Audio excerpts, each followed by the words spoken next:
Hi, I'm Rabbi Alon Ferenczi of Heskamina Synagogue in Knoxville, Tennessee, a continuing series of Torah tidbits to get you thinking of the Shabbat to come. This week we're reading my Bar Mitzvah Parashat BeHa'alotkha. That's Numbers chapter 8 through 12. Among the many events and descriptions of this week's Parasha, this week's Torah readings, is a description of the ways in which, through trumpet blast and shofarot, the Israelite community in the wilderness was brought together, prepared for travel, and made camp.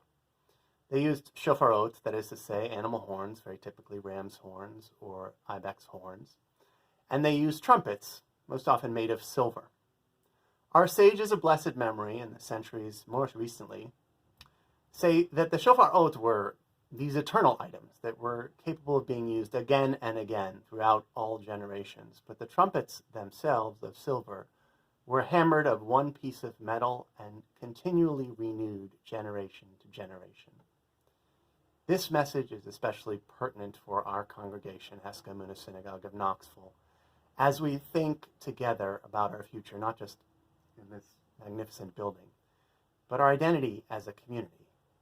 And so Judaism, sometimes jokingly referred to as the eternally dying religion, has to grapple with modernity, has to grapple with the changes of COVID, the changes of previous centuries.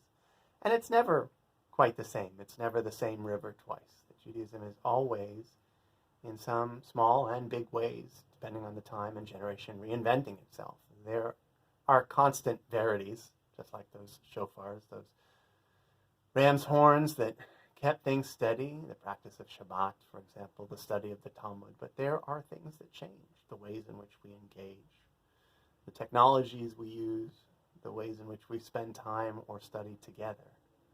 Those matter, not just form but function. Some change, some stay the same, but we ought not be afraid of it, for that's the nature not just of our religion, but of the world at large. The only thing to be sure of is change.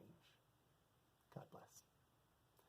When you enjoy talks like this, please do like, share, and subscribe to Eclectic Cleric, just one word, on YouTube. Shabbat Shalom.